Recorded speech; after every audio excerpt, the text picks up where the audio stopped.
You're listening to Podcast PXN, PlayStation, Xbox, Nintendo. Let's do this. What's up, guys? Welcome to episode 12 of Podcast PXN. All we're going to do is watch him invisible because he cut me off in the pre-show. That is not true. I am one of your hosts, Daniel Prindle, a.k.a. Dan is DTM on Twitter, and I am joined by the pride of PlayStation, Sean Babiak. Sean, I think we need to switch it to something with, like, the Switch at this point, because I haven't played the PlayStation now in 2 weeks. The Switch? Yeah, I don't know what you do with it, but I've just been playing my Switch nonstop. That's what the N's for, Nintendo. Yeah, but you don't even... We used my Switch this week, not even your Switch. Oh my god. Alright, anyways, thank you. Thank you. We've already derailed and we're literally 2 minutes into the show. No, you derailed your own self. Thank you to everyone in the live chat for coming out to our show. Just as a reminder, we are live each and every Wednesday at 8 p.m. Eastern Time on YouTube. Just search Podcast PXN and you will find us on there. The show always starts with the PXN news of the week, so let's go ahead and jump right in. Slow news week. It is a little bit of a slow news week. But first up on the PXN news of the week is Google Stadia. Release date is November 19th. So I think we are both extremely excited for this. We pre-ordered Founders Pack just to get them. We are so excited.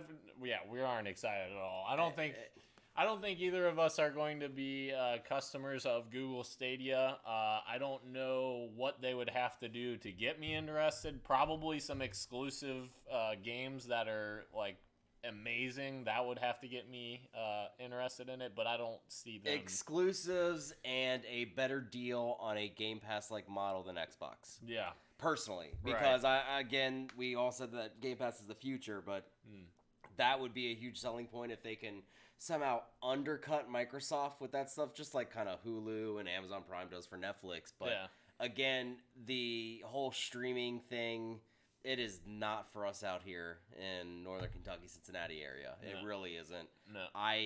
First off, I think it's such a weird messaging that, like, we just now got a release date for a console that comes out in 4 weeks, almost a month, basically. Like, that's very... I don't know.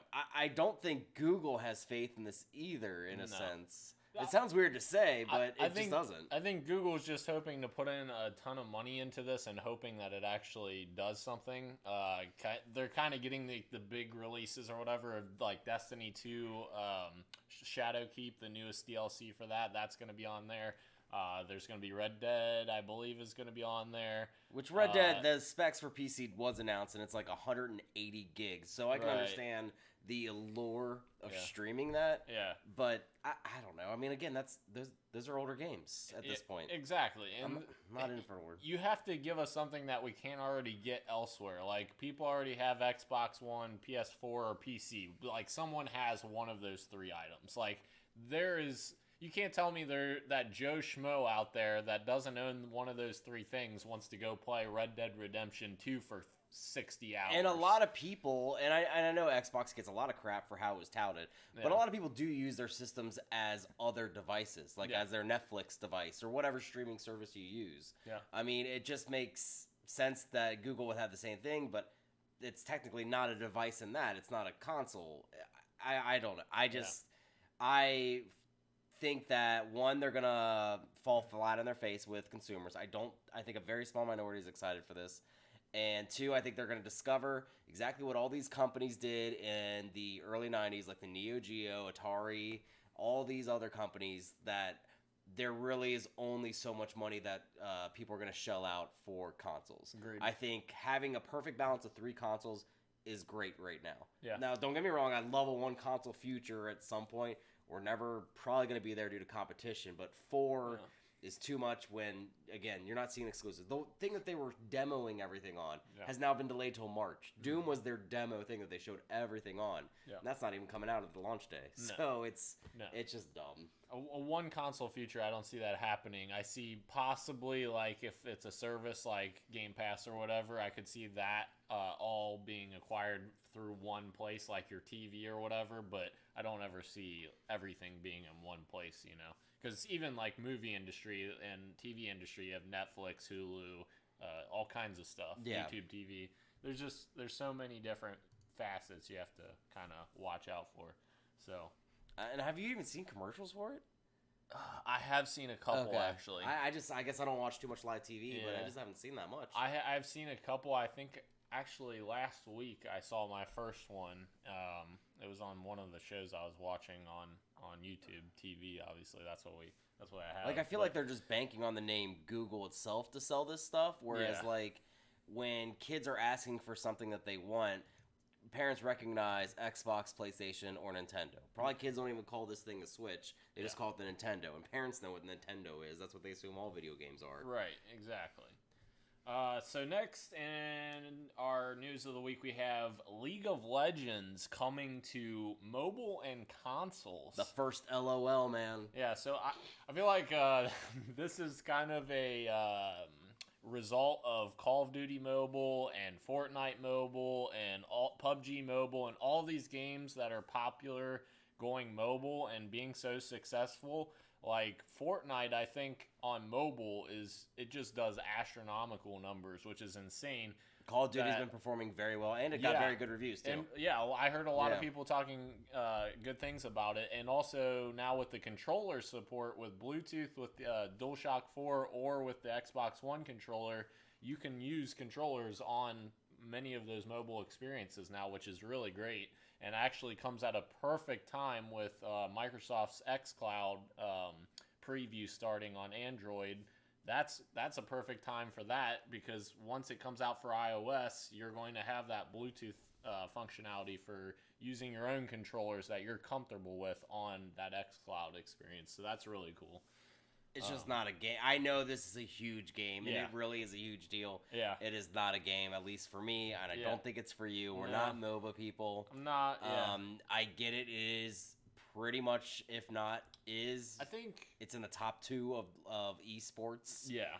When it comes to what people play. So it is a huge deal in that sense. I'm glad we're talking about it, but it's just not something that is going to entice me to still ever want to pick it up. Worldwide League is huge, so like this is big news. It's just not necessarily something we are interested in. But I think the big news out of this is that Riot Games is really like gearing towards targeting Blizzard with their games, because Overwatch obviously is dominant in that first-person hero shooter experience. And they just announced, Riot Games just announced they're working on a brand new first-person shooter as well that's going to be in that vein. They showed a little bit of that, and they also announced like 12 other games this week as well. But I definitely think they're trying to gear towards that Blizzard audience, which is a perfect time for them to do that with all the kind of cloud surrounding Blizzard at the moment. So, and Riot has not been without its fair share of controversy too. There's the sexism true. in the workplace and all that stuff as well. I don't know. The only thing I'm questioning is I'm assuming they're just wanting to get new players, because I feel like this is not something of an experience for older players, right? Because we sound very quiet. By the way, we apologize. We're trying to work on it right now, but. League of Legends players, like every time I hear anyone talk about that game, they're always talking about, I have like 1,000+ hours in it. And don't get me wrong, I have a lot of hours in a lot of games. I don't think a single game I have 1,000 hours in, or multiple 1,000 hours in at the very least. I mean, you and I have talked before that we put probably a good 100 hours each into Zelda, but I can't see myself playing that for 1,000 hours, even though I never collected all the Korok seeds and all that stuff. Yeah. So I don't know. I guarantee people will download this. Excuse me, especially if it's heavily like fronted on the Google Play Store or the Apple Store or on the marketplace for Xbox and Sony. Yeah. I don't know who's gonna jump in and like really want to. This game's what, 10 years now? Yeah. 10 years old, I think. Mm-hmm. Like. I don't know. It's tough to sell me on a 10-year-old game at this point. Agreed. Like, I mean, we always talk about our backlog. So why do I want a game that looks 10 years old? Absolutely. I agree completely. So the next piece of news, this is kind of coming off the back of a news announcement that I kind of ranted about a few weeks ago. So Mary Olson is leaving 343 Industries, and when I say Mary Olson, I don't mean like Mary Kate Olson, like Olsen. Mary Kate Olson? Yeah. First off, that's so weird to say without Mary Kate and Ashley Olsen. It is very weird to talk about. So Full House is being rebooted again. Yeah. This time without Aunt Becky. Yeah. So this is completely different than that. Mary Olson, she was one of the lead campaign producers at 343 Industries, has left this week. There was a lot of people that were misconstruing this, saying that she was leaving after Tim Longo left and she replaced Tim Longo, and that's not true. Tim Longo was the creative director at 343, so basically he was making the high-level creative decisions, not necessarily for Halo Infinite in particular, but at 343 in general. And Mary Olson was kind of just specifically campaign-focused, and she was basically her job was to give the deliverables to all the teams. So she was basically a project coordinator, you could call her. She wasn't making like creative decisions at all. She was just helping coordinate all the teams together, because you have the art team, sound team, campaign team, multiplayer team, etc. There's so many teams at 343 that you have to have producers that are there to kind of bring everyone together. So just to clarify, like, this completely, John Unishek, who is one of the community guys at 343, he actually was a longtime Halo fan, and he joined 343 a couple of years ago. He has already been on record stating that there's nothing crazy going on, and John is someone that I believe 100%, 110,000%. I don't think you're on first name basis with him. You can say Mr. whatever his last name John is. Unishek. Anyways. He's not going to bullcrap us, so he has basically squashed all the things that people were saying, oh no, this is going to prove detrimental for the campaign for Halo Infinite. No, that's not true at all. They're fine. They have a plan in place. They have so many people at that studio. 2 people leaving is not going to be a big deal. This is normal in the game industry. It happens. People are in and out all the time. That's the nature of the industry. People are trying to move up to the next thing, the next best thing. So that's not going to be a surprise for something like this to happen on a consistent basis. So I just wanted to squash that, because a lot of people were freaking out, like, oh my gosh, 343 is in trouble. It's not happening. So can I just stop hearing about 343 besides, hey, the game's coming? No. That's all I want to hear. That will never. Shut up, Sean. We will talk about 343 all we freaking want. We'll talk about it. I just don't want to hear about them like, oh, this person left, this person left. Oh, I just want to hear about the game coming out. Oh, no. I'm not even excited for Halo Infinite like you are. Yeah. I just want to hear that. Like, that's all. I agree. People need to quit reporting on this stupid crap. Yeah. It's absurd. So just to clarify that. Next news story is Smash Brothers Ultimate will be EVO Japan 2020's main title. So this is kind of a big deal, because I feel like EVO and like all the fighting tournaments normally champion Smash Brothers Melee, and that's normally like their go-to game. And the fact that they're saying like, this is our main title, Ultimate on Switch, that's a huge deal, I feel like, for the fighting community and for Nintendo in general. Well, one, it's a big deal because they're finally getting over the hump of Melee. Melee is a GameCube game. Yes. It is very old. I mean, it's been needing to get over that hump for all this stuff. Yes. And there's a reason why they call it Smash Brothers Ultimate, because of how many characters you have, every single one ever in a Smash Brothers game. Yeah. I know maybe not everyone in our audience or everyone in general has a Pro Controller, but that is legitimately the way to play that game. Yep. And I think it's better than the GameCube controller, to be honest with you. I tested that out at Best Buy to see if I wanted to pick one up, like the Wavebird back in the day. Yep. But it is a very good controller specifically for that game, too. So I think you'll see a lot of pros playing that. And for people that don't know, EVO is a international fighting competition with fighting games. Yeah. Such as like Tekken series, Soul Calibur, Guilty Gear, Marvel vs. Capcom before it went awful was part of it too. Now they still do some of the like older ones like 3 and 2. Yeah. But it is a pretty big deal that Smash Brothers is, not just because of the reasons I listed, but a lot of people don't actually consider Smash Brothers to be a quintessential fighter. I would, because I think it's not just in a sense of fighting game, like where you're just wrecking on somebody, but there's a lot of strategy to Smash Brothers, specifically in those, like, when you watch those fights that are broadcasted, because a lot of it's items off, so you don't have that randomness going on, and it's all about how you can use the moveset of that particular character to damage the other one. I mean, past winners like Sonic Fox and other people like use Jigglypuff as their main. There's a reason why they do, even though you as a casual would just be like, I don't like Jigglypuff. She has like no moves. I want to use somebody that's big and powerful. So it is pretty cool that that's going to be front and center. The sad part is for me, I actually really like the Guilty Gear series, and that's not part of it this year as far as the main. I don't know what Guilty Gear even is. It's this like 2D fighter that really got famous during like arcades and PS2 days. It's pretty cool. I mean, don't get me wrong, it's heavily Japanese, so very overly animated, but it was a really cool game. I remember buying it on the PS2, the first one. Gotcha. Cool. The last item on the PXN News of the Week is Witcher 3 is succeeding in reviews despite the graphical inequalities on Switch, and also to kind of piggyback on that, Overwatch, that also released on Switch, is struggling performance-wise and I believe review-wise as well. It's kind of interesting to see because Overwatch you would think of as a traditional console multiplayer experience.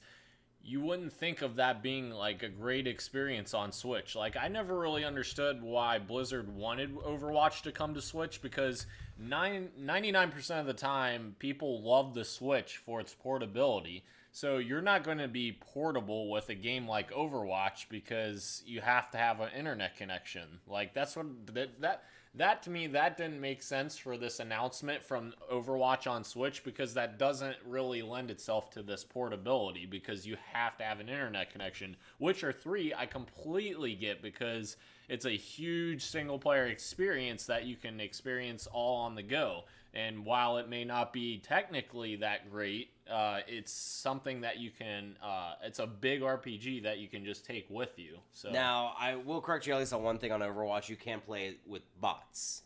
I get it. It's not how it's intended to be. Right. It's intended to be an online game. But yeah, if you did want to play it on the go, you can play against bots, I guess, in practice. More or less. It's just not the same experience. It seems like the struggling is that internet infrastructure itself. A lot of the reviews are saying that. I will preface everything by saying the fact that you and I were not interested in getting either one of these titles on the Switch. No. I personally like games that are already either made for the Switch, or when you play them, you think, hey, this will be perfect for the Switch. Like when we actually get to our games that we're playing, that's something I'll go into, but I look at it like a PSVR. I don't like PSVR experiences that are tacked on after the fact. I like when they're made for VR. Like it just makes so much sense. Like the only game that I think successfully made a transition from a completely different model, in my opinion, is Peggle 2. I thought that was great at the launch of Xbox One. Peggle 2. And then when it finally got released on mobile, obviously mobile was great as well. I thought both versions did very well. Did Peggle 2 come out on mobile, or was it a different version? It might have been a different version, but it's something I played. I was thinking it was a different version, but yeah. I am actually happy, though, that a lot of people are very happy with Witcher 3. Now, it's a game that I only put maybe like 10, 15 hours in. It didn't grab me as I wanted to, but I know it got a ton of accolades when it came out. This is, again, showing what people should expect from CD Projekt Red coming in the spring. Not necessarily the setting and all that, but just their dedication to a game. So my question is, when do we get Cyberpunk on Switch? When your Switch won't crash the second you even type that into your system. You put in the cartridge and it just implodes. Yeah, there's no way. Though, you know what? I'm saying that now, and I did not think Witcher would. So true. You never know. I mean, they can take, because a lot of reviewers are saying that The Witcher does suffer from a lot of graphical fatigue. But it's stuff that you can overlook to have that on a portable system and a less powerful system. True. Which I agree. It's just not something that I am willing to, one, jump into, and two, I don't really think I would be okay with that, knowing what it can look like on a PlayStation or an Xbox. Even base PlayStation is what I had it on. Yep. And it still looked amazing and pretty. Is it going to look that way on your Switch with the screen? So. Yeah, heck, even when it came out on Xbox One, OG Xbox One, it still looked great because the game came out in 2015, 2014, 2015. I want to say it's 2015, yeah. Yeah, 2015, and the Xbox One X wasn't a thing. The Xbox One S wasn't a thing. So 15. The original Xbox One still performed very well, and that wasn't as powerful as the PS4. So. Yeah, I mean, I love these ports. Don't get me wrong, as far as that. Companies are showing love to the Switch. I mean, it's very actually kind of sad about the Overwatch thing because I think Blizzard did such a great job with Diablo 3's port to the Switch. Yes. I loved that port. I thought it was better than actually on the PlayStation. I love Diablo 3, so on the Switch I cannot even imagine. It's so much fun. It did not lose any of its steps. Yeah. I mean, luckily you didn't have any of that system that the PC got tainted with. No. All that stuff. So, I mean, they did a very successful port for that. That's just not an online all-the-time game. Right. So that's why that, I think, was successful because they don't have to worry about that structure. Yep. I just worry that when these new consoles hit, what does that look like for the gap then for the Switch? Because right now, that's great. They can sacrifice some stuff. Like, we know Doom Eternal initially was going to launch side by side on the Switch with the Xbox and PlayStation, but now that's gotten pushed further out than the March 20th date. We're about a year away from the new consoles, which are going to be even more powerful than already their predecessors. Yep. The Switches, they always market kind of a little bit up of the PS3, Xbox 360 days. Yeah. So what does that look like for now third parties? Exactly. I don't know. It's going to be such a difference in console generations now. Is it going to be Wii U again where nobody wants to put anything third party wise on the system? The only thing I believe is because so many people use the Unity engine, I think it's still going to have a long life. Yeah. I think it's just going to be iterative. Yeah. Like how the DS line, I know everyone thinks of like your DS, your 3DS is two separate systems, but you could play all your DS games on your 3DS. True. So I feel like that's going to be what Nintendo transitions to, is some sort of, not a Switch Pro, but like the new Switch. Granted, their names always suck. Yeah. But Switch Pro. Yeah, but I think that's what you're going to start seeing in the Switch in the next coming years is iterative stuff. Very possible. Next up into our games we're playing, kind of to piggyback off of that, we were playing a game called Killer Queen Black on the Nintendo Switch. Yes, so we talked about this last week. I mentioned this right as we were kind of getting off, that I was very excited by this game. Yeah. So I did buy it. Daniel and I were playing it on Sunday, and then I played it the last few days. I'm very high on it. He's lukewarm, to say the least. I thought the game was, like, fun. It's just there were very frustrating elements about it that I felt like the hit detection wasn't exactly tuned to what it should be. He's bad at games. In my opinion, no, I'm not bad at games. That's not true. In my opinion, the hit detection feels like just like a little bit off. It feels like you're grazing over the character and it's not hitting them, and then you get hit back, and then it's very frustrating. But the idea in the game is a lot of fun. So this game came out in 2015, I believe, in arcades. Yeah. It's based off the game called Killer Queen, where actually it's technically 5v5 in arcades, whereas on the Switch it's 4v4. Right. But 3 of you are worker bees and 1's a queen bee. You can win a game in 3 different ways. Either 3 kills to the queen, you fill up all your hive with these berries, or you race a snail to the victory. Yeah. Which it seems all kind of like kiddie and stupid, but there's actually like a lot of strategy to it, because if you're only paying attention to one thing, somebody can quickly steal a victory out from under you without you realizing it.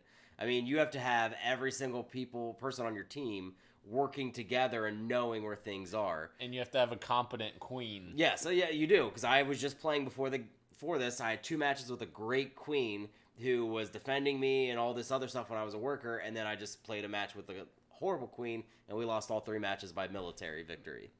The one thing I will say is, as much as this game is a total Switch game because of the pixel art, the portability, you can't, for one, you have to play it online, so you can't not play it offline. You can do local wireless, like with just 2 people and bots, or you could probably have more controllers as well, but it's not a portable game in that sense. You have to have some sort of internet connection. My other beef with it is not on the makers themselves of the game. It is on Nintendo and their archaic internet, i.e. voice chat. Yes. The fact that there's no proprietary device when it comes to the Switch. There's no plug or anything in here to actually put, and I was holding up a Switch for audio listeners, to actually plug in. Can you plug into just the headphone just jack? Headphones. That's it. There's nothing. There's no Bluetooth device or anything like that. So people can plug it into their actual Switch on the dock itself, but not into their actual Switch. So voice chat to help with strategy with online play is almost non-existent.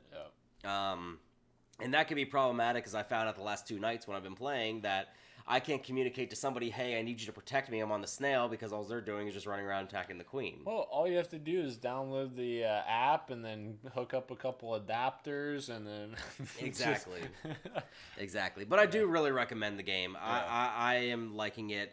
I'm actually really liking... I'm going to let you go on to your next one because I think it's a huge thing that happened this week. But I'm liking being back in my Switch again. Cool. Yeah. So my next one is, and I have to preface this saying, I haven't played Fortnite in a long time, but Fortnite Chapter 2 just released this week, and I have to say I really like a lot of the changes that they've made. So actually, visually, they revamped the game. I don't know if you knew that or not. They revamped the UI, they revamped the actual world, like the visual style. It feels more Pixar-ish than cartoonish as it used to, like the art style. So it very much feels like an upgrade in that department. The gameplay is still very much the same. There's new weapons and stuff like that. There's like a weapon that takes up 2 slots and it shoots out bandages for your teammates, apparently. I was using that the other night. I was like, what the heck? What's the point of this? It shoots just like bandages out of the gun. I'm like, all right. But the interesting things about this is, to me, the new world. There's rivers that run between all of the new areas to go to, and there's boats that you can drive boats up and down the rivers, so that's pretty cool, because obviously the old map, there was none of that in between, so you pretty much had to get like ATV or something like that, which they've taken out of the game now, which I don't know how long that's been out. I haven't played in a while, but there's a lot more flexibility in terms of how to get from point A to point B, which I like a lot. Now, one thing I will say I don't like is they've reused quite a few locations that I wasn't expecting them to reuse. They were marketing this as like a brand new map, like everything was going to be brand new. That's what I went in assuming. And even when you drop in the first time, they make you fill out your map, like fill in your map. And even throughout the entire game experience, you have to fill in your map. They're all question marks on all the locations when you started up the first time, and you have to go to each location to unlock like what that area is. That's kind of cool. It is cool until you realize I filled it all out yesterday, and probably 5 of the 10 locations are locations that are the exact same as what they were in the previous map. They just moved the location of where it's at, which I get, but at a certain point you gotta just start completely fresh. I'd rather see new ideas in a new map. And to me, that's my problem as well. They should have kept the old map as another option and like Apex is doing now. Exactly, and have a brand new map for new people to check out. Like, as a new person coming back, I want to see new things that I haven't seen before. And me going back to areas that I've already explored, already know where all the chests are. That's the other thing. I dropped that one location, and I literally went to the exact spot that the chests were when I last played Fortnite months ago, and it was still in the exact same spot. That's the thing. They really marketed this as something brand new as far as the map goes, and it's really kind of a lie in that regard. But overall, I really like what they did with it, and I'll probably check it out a little bit more, but I don't want to dive too much back into that battle because pass, then? No, I don't want to dive too much back into that because I don't want to spend 700 hours in it again. Like, I spent a ridiculous amount of hours in it the first time. I broke my Apex addiction. Yeah, I keep getting crap from my friends for not playing it, but I can't do it anymore. I think you should at least check out the new map. In my opinion, I think it's always good to check out. I'm afraid what'll happen if I... You'll get sucked back in. I'm afraid. Oh, no. Yeah, but... Yeah, I definitely, for the most part, like the changes they made. Just disappointed in, a little bit of kind small, of execution, minute details. So for my other game, going back to the Switch, I talked about how I actually downloaded this demo last week and that I was very impressed by it. So I wanted to download the whole game. That's Ori and the Blind Forest. Such a good game. I 100% agree. This is totally a Sean game. Metroidvania. Pretty difficult at times, not impossible, except for the impossible mode, which I am going to try. You can't die once. We'll see how that goes. I'm not. Don't hold your breath. Yeah. So I actually, if I had to rank my top Metroidvanias, like top 5, like we always do, I would put this at the moment in my top 5. Yeah. I was so impressed with the visual story of it all. Right from the get-go. Yeah, like when Naru essentially leaves. I won't go any more detail than that. Yeah. I was like, oh my god, poor Ori. Like, crap, that sucks.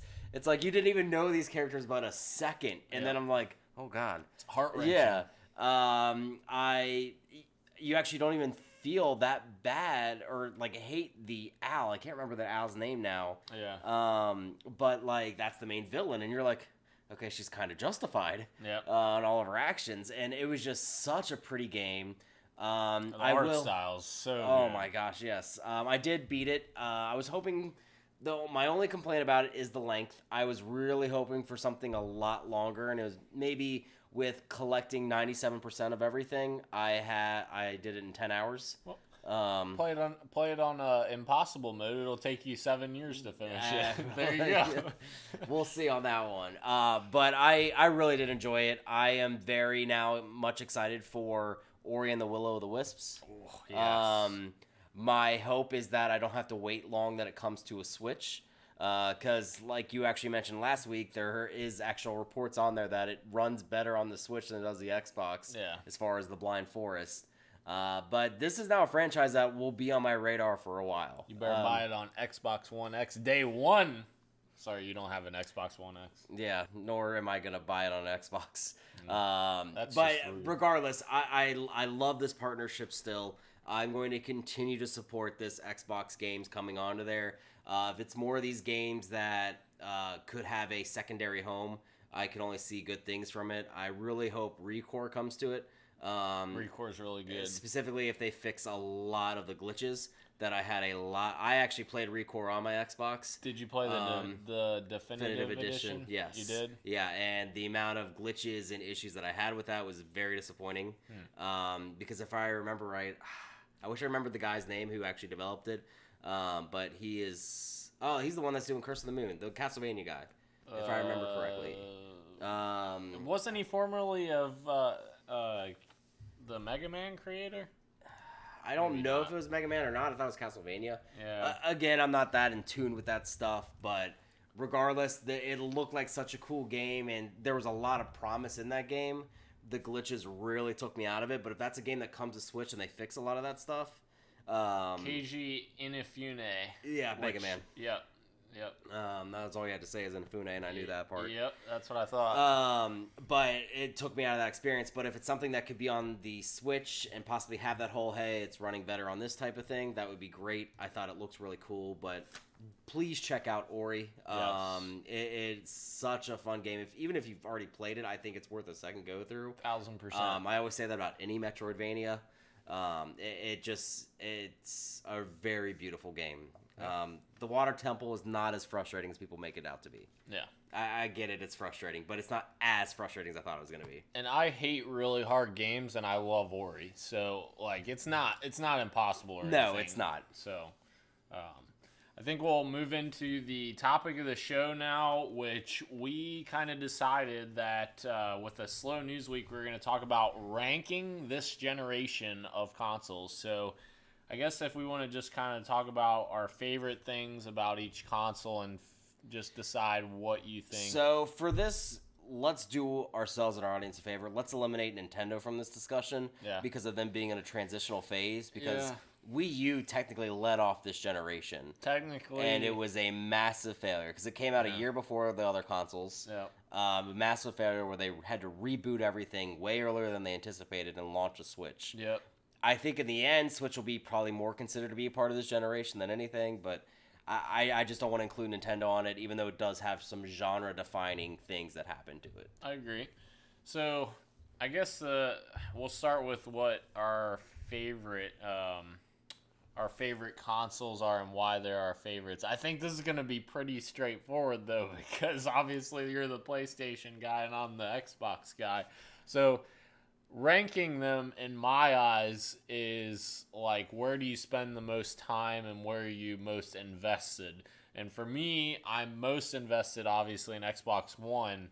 And it's not because necessarily that I'm a fanboy, so to speak, but where your friends go, where the community is, where you enjoy the most exclusive first-party games, where you get the best experience for yourself, I guess, is the thing. See, I was thinking, like, this less as ranking the consoles, ranking just the generation itself, like combining Xbox and PlayStation. Oh, okay. Yeah, so no fanboying. I thought you were saying ranking this generation. No, okay. no. Like, how do you see like this generational unfold in the end? So I think when it's looked upon. I think the interesting thing about this generation is that Microsoft started on such shaky ground and has ended on such solid ground compared to Sony starting on such solid ground and still being on solid ground now, even with some of the decisions that they've made. They obviously had the issue with cross-game play and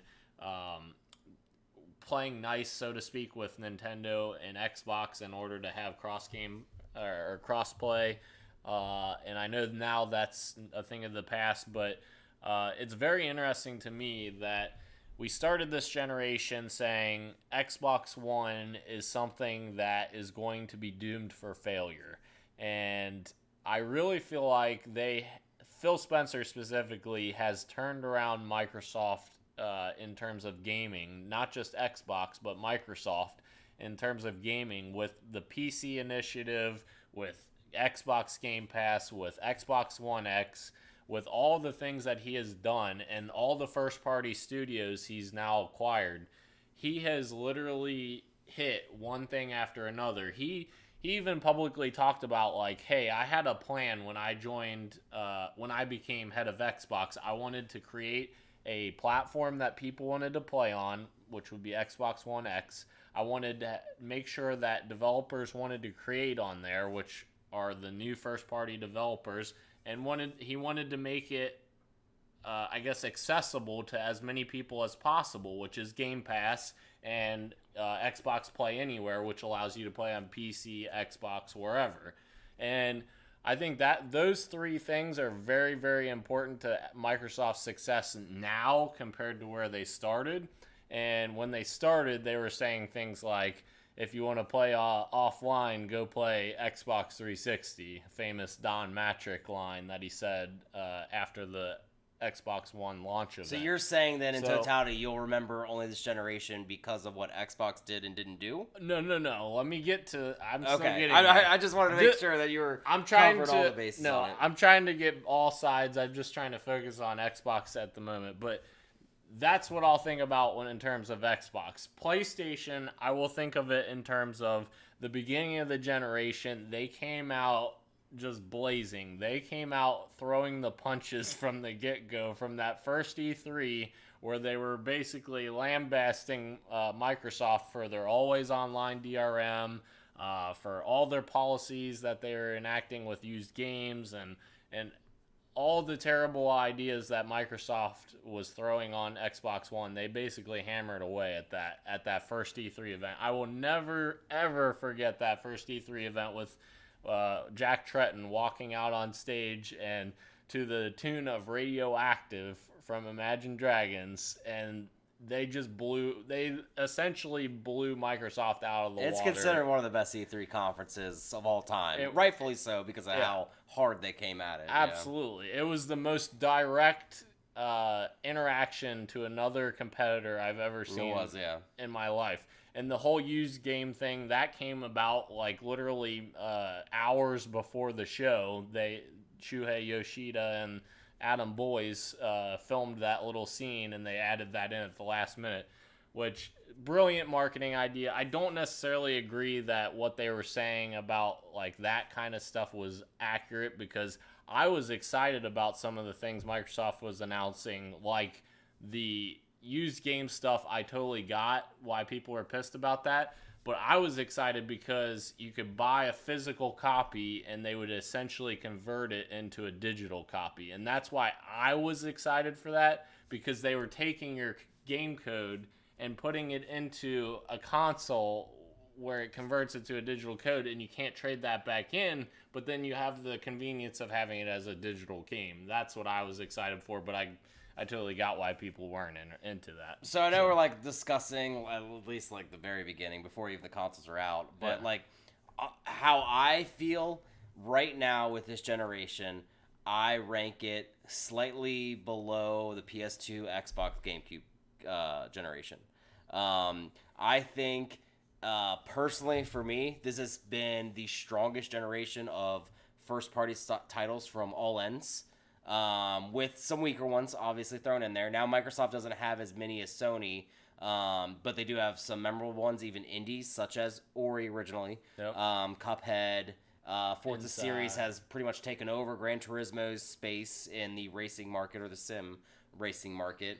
They still hit on all cylinders with Halo minus the story.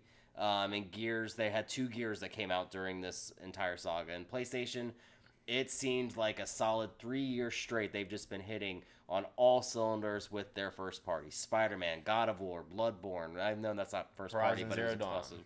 Horizon Zero Dawn, Ratchet and Clank, now Uncharted, Detroit. All these games came out to critical acclaim. Maybe not all of them gave a lot of exposure to fans as far as sales go, but they showed why first parties are so important. Yep. I know Uncharted 4 has a very high attach rate with PlayStation 4. I think it's about 10 million Uncharted 4s have sold, which is huge for first party. There's about 100 million PlayStation 4s out there. Yeah. That is very huge. So it's great to see that whatever the success is, we all were talking about how Microsoft bought all these companies, how Sony just bought Insomniac. Like, okay, why are they doing this when we all know that third party is really king, because that's what sells on consoles, like Call of Duty, Fortnite, even though I know it's not a game that you actually pay for, but you do with micros. Right. But it just shows the importance of first party, because it gives your platform so much more exposure. And I think going into this next generation, you're going to see both companies rely heavily now on names they've invested in. Yeah. Halo, obviously, you guys, I act like you're part of Microsoft. You guys. Halo has been marketed as this rebirth of a franchise. Yeah. Everyone expects Horizon Zero Dawn 2 to be a launch title. And that's actually an interesting point, because I was listening to this past week's episode of Game Scoop, and they were talking about next generation and like what the launch lineup's going to look like. And I feel like they were missing some huge things. Like, yes, PlayStation 5 is looking very good with possibly Spider-Man 2, depending on how quickly Insomniac can push that out. It might be soon. Yeah. It might be too soon. It might be a year after that. But Horizon Zero Dawn 2, like you said. God of War 2, probably too soon. Whatever Last of Us remastered, Last of Us 2 remastered, that could get like a up-resing on PS5. The downfall is the backwards compatibility that's already been confirmed. 100% get it, but they did the same thing with PS3, even though there isn't backwards compatibility, but they did the same thing on like Xbox with BioShock. BioShock games are backwards compatible, but they still had a remastered collection. So they suckered me into that collection, by the way. Yeah, so they did me too. I love BioShock. But the interesting thing is all those games lined up against Microsoft has Halo Infinite, which is, mind you, the only confirmed launch title for either console. Halo Infinite has already been confirmed to launch with Scarlet. Forza 8, you would surmise, would be on there because that's the next mainline entry, and they've actually given Turn 10 an extra year on that too because there was no Forza game this year. Yeah. So Forza 8, Halo Infinite, and who knows what else we could get. Well, I mean, you're not going to have to, obviously, because this was confirmed a long time ago because how Phil Spencer said it, but like obviously the games that you have now you're gonna be able to play on your Scarlet. Yes. Because now the Xbox they're looking at as a platform, so is PlayStation going forward. Yeah. I love that fact because it doesn't make you feel guilty for your backlog anymore, where you have to set aside and put away all your games if you happen to have physical. Yeah. I'll be curious how digital transfers over, but I'm still looking forward to having actually when you buy these consoles at launch, theoretically you're gonna have 50 plus titles to play at launch. And that's the other thing I'll remember about this generation was Microsoft rebounded with the backwards compatibility announcements. I remember when Phil first announced Xbox 360 backwards compatibility, people were freaking ecstatic for that in the audience for that E3 announcement. That was awesome announcement. It's a great fan service. The only thing I'm curious about, and I say the same thing with PlayStation, I think we make way too big of a deal about this because I'd be curious of the numbers of people that actually do this. Again, I think it's a great fan service. I really do. And I just don't know how many people go back. And it's a great thing for video game preservation because so many times you move on from a generation and you don't ever get to play that game again because you don't have that console anymore. That's to me the most important thing. And they've already said for Microsoft, we're going to have 4 generations of Xbox games playable on Scarlet. That's what's insane. All of them. Original Xbox 360, Xbox One, and Scarlet games all on Scarlet. That's amazing. To me, I think Sony needs to do something like that. I don't think they will. I was going to say, I disagree completely. I don't think they will. I'm not saying they will. I'm saying I think they should do it. I don't even know if it's worth the investment personally, only because I don't know what the return is on it. What they need to do is steal Game Pass. But how many games are on the original PlayStation 2 that you would love to play that you don't necessarily have access to play anymore because you don't own that console or you don't own that game anymore? Like that.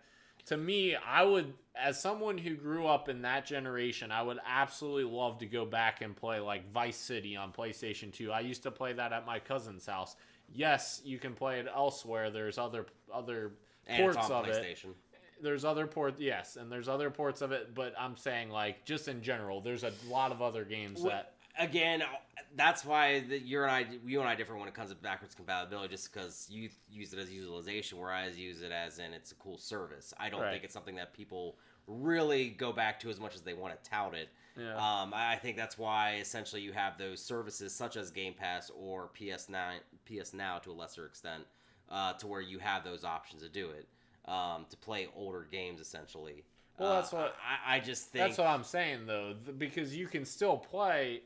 You have to have emulation for those games. So, like, what I'm saying is if they build an emulation for PlayStation 1 or PlayStation 2, they have an ability to bring in, like, PlayStation 1 and PlayStation 2 games, if that makes sense. Microsoft... It does. I just don't see why they would do it. Right. But if they do, like, on PlayStation Now, how are... Sorry. It's raining in here. Yeah. If they do it on PlayStation Now, though, they have to have a way to play it on there. Like, you have to either emulate it or port it. Well, that's all... PlayStation Now is all, like, for the most part, streaming. Now, I know you can download stuff now, too.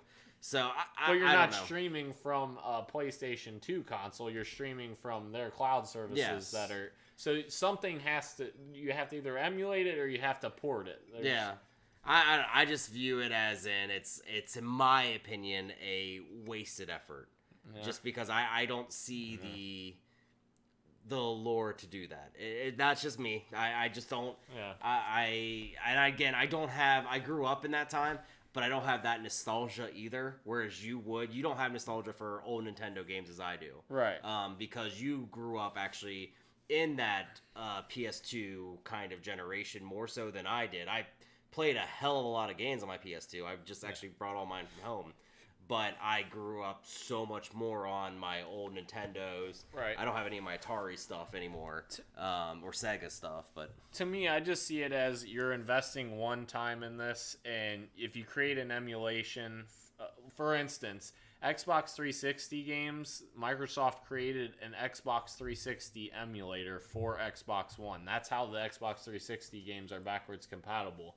It literally has an Xbox 360 emulated on the Xbox One itself. So like when you start a 360 game on there, you have to press a sequence of buttons to actually get the guide button to appear from 360 guide, because if you press the Xbox One guide, it's going to pull up your Xbox One guide. So they actually have a 360 built into the system. What I was saying is like they should just build that system for PlayStation 2, PlayStation 1, and then they could put whatever game they want on there. Like they would have unlimited access. And it, like you said, it's a fan service type thing. You're just going to get goodwill. I understand they don't necessarily need fan service right now, but to me, that's just something. Well, I think for the most part, we derailed this conversation of what we want the PS5 and Xbox One to have. Or yeah, that's true. Xbox 2. We derailed it. I think, because I know we need to kind of get going on some stuff, but I think also I'll remember this generation for starting the shared world or looter world shooters, looter shooters type things. I know Borderlands came out like on the PS3, Xbox 360 generation, but Destiny. Failures of Anthem. I mean, Destiny is going to always be remembered. Division, they're going to be remembered. Rainbow Six Siege, that big comeback of that game where it launched decent, not the greatest. Games as a service. Yeah, games as a service really took a hold in this generation. Yep. We didn't get as large of a leap graphically, which I mentioned this last week. I don't think we're ever going to see that big of one again. It's just going to be now what features are there. Like this one of the best looking launch lineup games this console generation was Resogun for the PlayStation, actually a PS Plus game. And it wasn't because like it was doing something graphically amazing. It was because of all those pixels that were happening. Yeah. It was so vibrant, amazing to see how all these colors and all this stuff was happening to you. And so like I think that's going to be another huge selling point. When the next Halo comes out, you're going to see even obviously more texture detail and stuff like that. I think we're going to see a lot more development with AI. AI is going to get a lot smarter. Performance is going to be 60 frames a second is not going to just be the rarity. I think it's going to be the standard.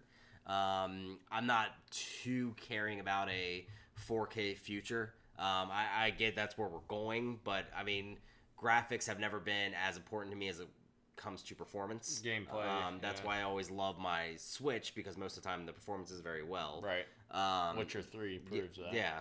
So I think that will be something that we always do. I guess if I have to just go with like my top 3 generations in a sense, with including this one, it would really be the SNES and Sega Genesis generation, and then the PS2, Xbox, GameCube, and I would actually now slide this into into the third spot. Gotcha. I've been very happy with the things I purchased. I've discovered a kind of like for online experiences. Apex Legends obviously this year, and I'm continuing it on Killer Queen Black right now. I really think that this generation has cemented itself as one of the top ones we've had. Yeah, I agree with that 100%. So, yep, that'll be cool to see. I know we kind of derailed that, but at least we kind of got back to it a little bit. So we're going to do a top 5 this week to end the show. Top 5 celebrities in games. So this is kind of an interesting one. So it's either like cameos or even main headliners, characters, side characters. Yeah. Just very memorable performances that we've experienced in video games that we've played. Yep. So my first one's going to be Keith David, who is obviously the voice of the Arbiter in the entire Halo series. I just absolutely love Arbiter as a character, and Keith David is the absolute perfect voice for that. Like, hearing him in Halo 5's little teaser trailer that they showed off, that kind of led into the Master Chief Collection, because that was like the prologue, where he was speaking over that. That was so awesome to hear, especially not seeing Arbiter at all in Halo 4. I was extremely stoked to see him back. I hope he's going to be in Infinite. I would assume he will be, but I love Keith David. And also, he was Captain Anderson in the Mass Effect franchise. Wasn't he also the president in the Saints Row series? Yes, he was, actually, yeah. Now that I was thinking about that. Yep. He was also in Call of Duty Modern Warfare 2, as well as your instructor and stuff. Yeah. That's where I always remembered him from. Yep. My first one is Ray Liotta in GTA Vice City. Oh, GTA 4? Yeah. Somebody who's actually 100% in Vice City. Yeah. So Vice City is known as the 80s GTA. It is actually probably my favorite GTA that was on the PS2 generation. The music was amazing. Even the lighting, as much as it got annoying to you when you were driving and the sun beamed right into you, it was still great. This is the first time a GTA game had you as the main protagonist have a voice, and it was Ray Liotta, who, if you guys don't know, Goodfellas fame.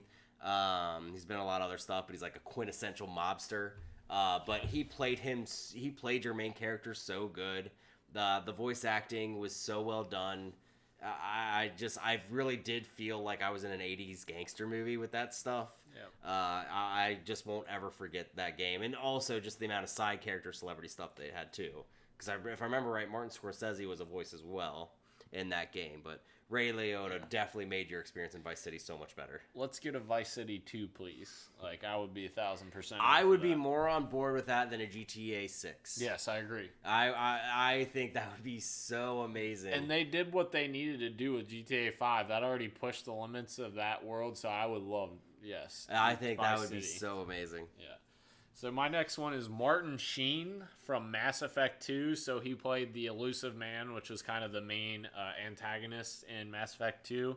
I really liked how he kind of displayed his dominance in that game. He kind of starts the game with making you think he's on your side, but in reality, obviously, you learn that he's kind of got his own agenda. And Martin Sheen was really the perfect cast for that role. Which is funny, because obviously, like we said, I've never played Mass Effect, but Martin Sheen is obviously an older actor. He was the president of the West Wing. He was in Platoon. Yep. So he's not really what you think of as a video game or voice actor. So it's actually kind of cool that was one of your favorite performances. It is super cool. This actually I stole from you because you had no idea even about it. I had to tell you about it. That's true. So Conan O'Brien and Andy Richter in Halo 4, they make a cameo appearance. It's kind of like an Easter egg you have to find, though. I believe it's in the last mission in the hangar. You have to go basically a separate way than from the mission, and you actually see the two of them. They're dressed as Spartans, or not Spartans, just Marines. officers. Yeah, Marines. Yeah. And they are basically having the dumbest conversation in the world. I didn't even know about this when I played Halo 4. I went back to this after watching a Clueless Gamer with him. Yeah. And he kind of exposed himself on there. But it's just a really funny conversation in a otherwise serious game. Yep. So I love that fact that somebody who hates games, he's been on record saying he hates games, and he's terrible at them too. But it's just funny that he's basically screwing with the Halo universe by doing his little shtick. And I'm ashamed that I didn't know about that. I was like, what the heck? He took down every one of his Halo posters, but he put them back up. I would never take them down. So my next one is a big one, and it's kind of a cheating one, I guess you could say, but it's kind of not cheating. But Mark Hamill as the Joker in the entire Arkham series. Mark Hamill is just freaking incredible Joker. In my opinion, Mark Hamill is what you think of when you think of Joker, despite Heath Ledger had an amazing performance in The Dark Knight, and I love Heath Ledger's Joker, but I will always think of Mark Hamill as being the Joker because that voice is so iconic. Because of the Batman animated series. That's the reason why I said it's unfair, because I always view him as that instead of the Arkham. True, but it's all the same. He sounds phenomenal in all of that, and he really fits the bill perfectly for Joker. My next one, I actually am kind of going to rank this in a way by my last one's my number one altogether. My next one is Samuel L. Jackson in GTA San Andreas. So everyone knows Samuel L. Jackson. I'm tired of these mother snakes on this. Your audio was cutting out. I didn't hear what you said. Yeah, exactly.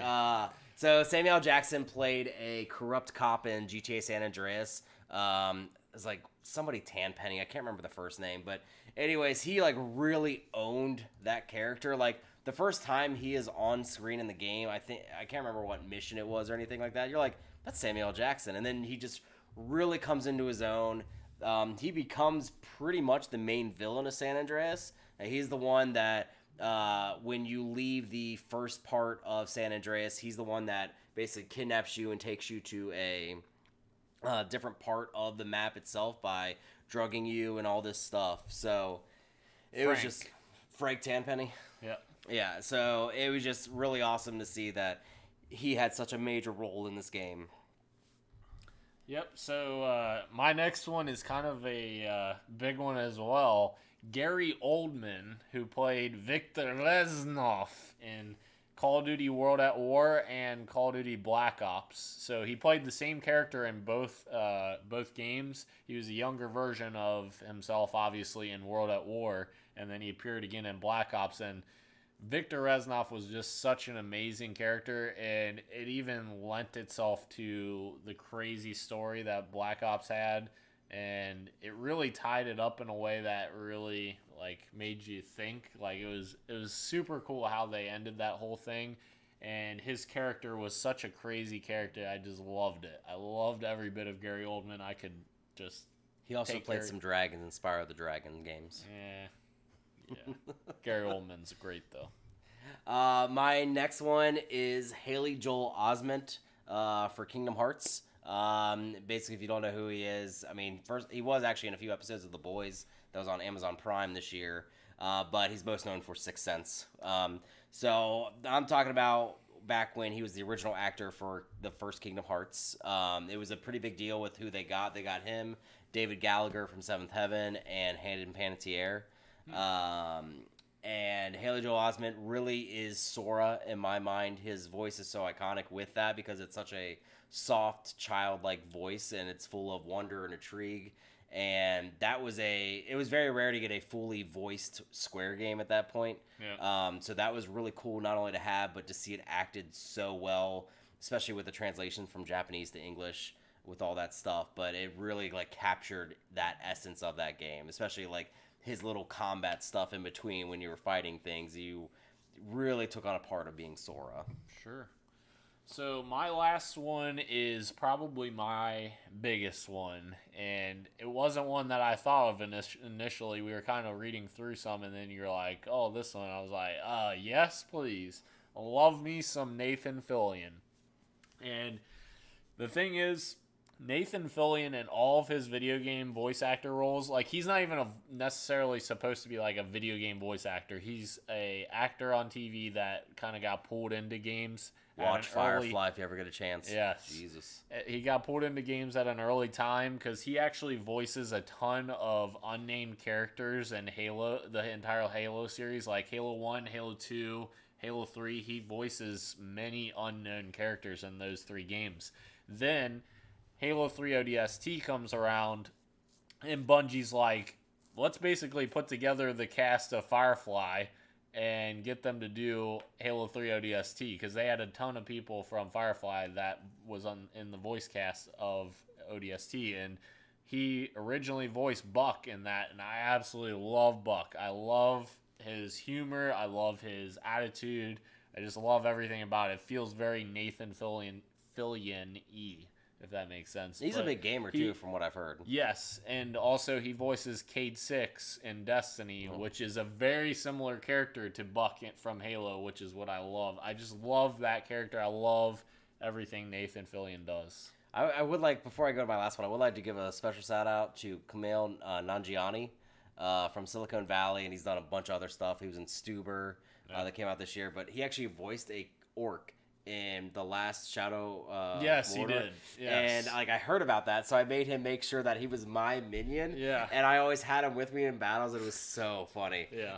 That is great. Yeah. But my number one is actually Vin Diesel from Chronicles of Riddick, which it's really hard to kind of like maybe think about that and put that together. But during the original Xbox days, this was a huge seller, in my opinion, for getting an Xbox because of how realistic they really went with Vin Diesel's character.